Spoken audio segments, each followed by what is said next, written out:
오늘의 사연 시작합니다. 안녕하세요.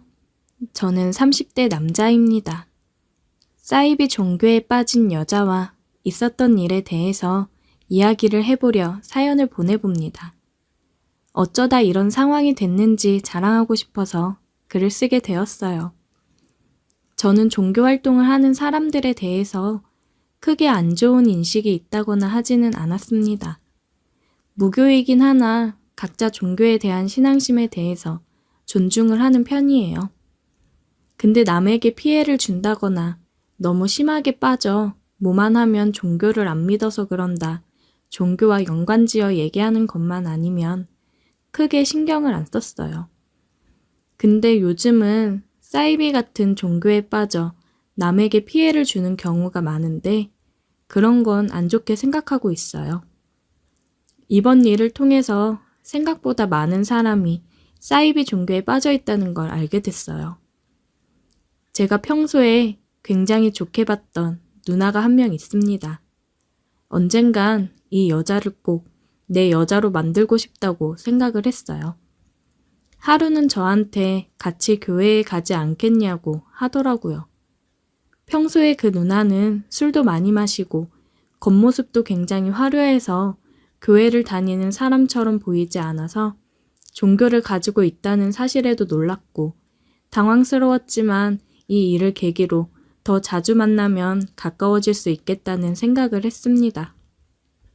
그 누나는 저보다 한 살이 많았고 딱히 친해질 계기가 없어서 가끔 안부 인사 정도의 연락만 주고받는 사이였어요. 정말 매력적으로 생겼고 몸매도 좋아서 계속 관심이 갔어요. 누나를 따라서 교회를 가보니 거기에 생각보다 미인이 많더라고요. 하지만 저는 누나에게 관심이 많았기 때문에 다른 여자들은 눈에 들어오지 않았고 항상 누나 옆에만 딱 붙어 다녔습니다. 근데 누나를 따라 몇 번 가다 보니 말이 교회지 뭔가 이상한 느낌이 들었어요. 십자가가 걸려있는 것도 아니고 어떤 남자 사진이 크게 걸려있더라고요. 그리고 목사라는 사람은 검은색 벤츠를 타고 두꺼운 금 목걸이를 하고 이상하게 생긴 왕관까지 쓰고 나왔습니다. 그때 느낌이 딱 오더라고요. 여기는 일반적인 교회가 아니라 그들만의 교주를 믿는 사이비 종교라는 사실을 말입니다. 예배를 한다고 하는데 하는 말들도 굉장히 이상했어요. 교회에서 나눠주는 물을 항상 마셔야 한다. 그 물을 마시면 수명이 20년은 늘어난다. 천국에 갈 수 있는 사람의 숫자는 정해져 있다면서 자기를 믿는 자들만이 지구 종말의 날 함께 올라갈 수 있는 거라고 말도 안 되는 소리를 했습니다. 성경 공부 시간이 있는데 성경책도 이상하더라고요. 성경책 자체도 엄청나게 얇았고 내용들도 이상했어요. 근데 저는 교회에 나오는 다른 목적이 있었기 때문에 누나랑 좋은 관계를 유지하기 위해서 별 생각 없이 다니기만 했습니다. 근데 한 달 정도 따라다녔는데 누나와의 관계는 별다른 진전이 없었고 교회에서는 봉사활동 나가고 저는 없는 돈 모아 헌금까지 냈는데 제게 돌아오는 건 교주님의 지겨운 잔소리뿐이었습니다. 그러다 보니 저는 교회에 내는 헌금도 줄이고 밥도 먹지 않고 중간에 먼저 가기도 했어요. 그러자 교주님이 저를 불러서 요즘 교회 나오는 게 힘드냐며 우리의 천국으로 가려면 헌금을 두둑히 내야 한다고 하더라고요. 저는 교주에게 잘 보일 필요가 없었기 때문에 가진 돈이 이거밖에 없어서 낸 건데 뭐 어쩌라는 거냐고 배째라는 식으로 나갔더니 그런 자세로는 우리의 천국에 갈 수 없다고 하더라고요. 제가 가고 싶은 곳은 누나와 함께 홍콩을 가는 것 뿐이기 때문에 천국에 안 가도 상관없다고 얘기를 했습니다. 저의 그런 태도에 당황했는지 저를 데리고 온 누나를 통해서 저를 설득시키려고 하더라고요. 누나가 저에게 평소보다 다정한 목소리로 묻더라고요. 요즘 교회 다니면서 뭐 힘들거나 불편한 게 있냐고. 교주님도 많이 서운해 하신다고 했습니다.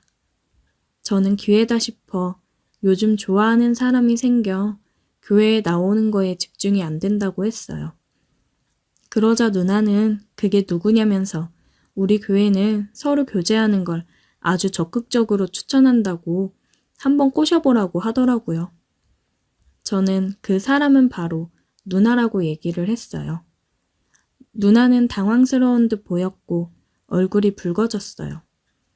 누나와 함께하기 위해서 나온 교회인데 누나랑 같이 할 시간은 없고 지루한 성경 공부에 교주님 잔소리까지 더 이상 나올 이유가 없다고 생각이 든다 얘기를 하니 누나는 뭐라 얘기를 해야 될지 우물쭈물 하더라고요.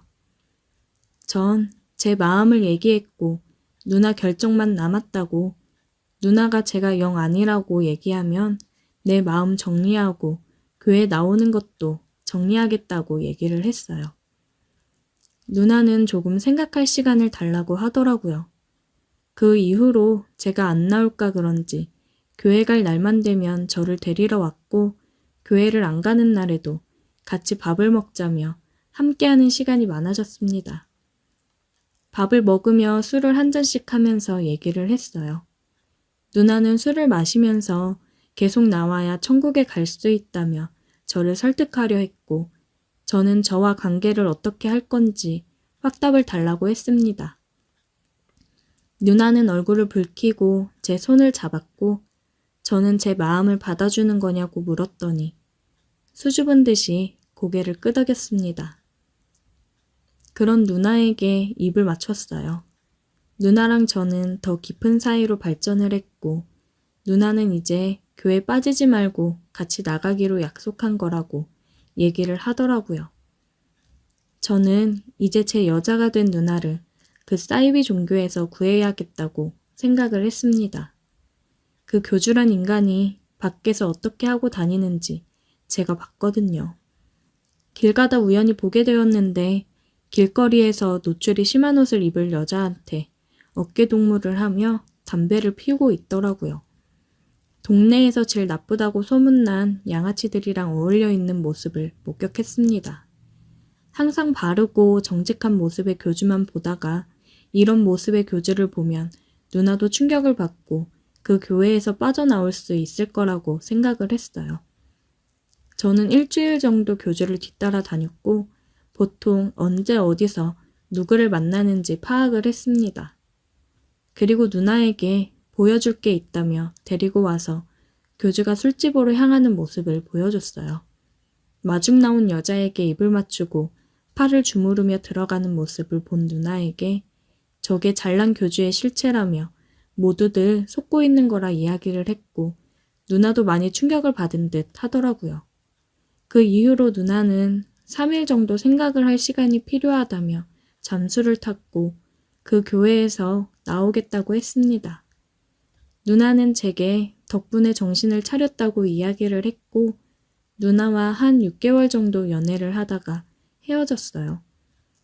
사이비 종교에서 나온 누나는 이제 종교를 멀리하기 시작했고 그동안 못 놀았던 걸 다 푸는지 맨날 사람들을 만나며 놀러 다니기 바빴습니다. 그러다가 연상의 남자를 만나 바람을 피웠고 헤어지게 됐어요. 그래도 아쉽진 않았습니다. 저도 누나랑 즐길 만큼 다 즐겼고 제게도 귀여운 신입생이 관심이 있다며 연락을 해오고 있었거든요. 누나를 만나면서 한 가지 교훈을 얻은 건 사이비에 빠진 여자는 절대 만나지 말아야겠다는 교훈을 얻었네요. 오늘의 사연 여기까지입니다. 오늘도 들어주셔서 감사해요. 구독, 좋아요, 알림 설정 부탁드려요.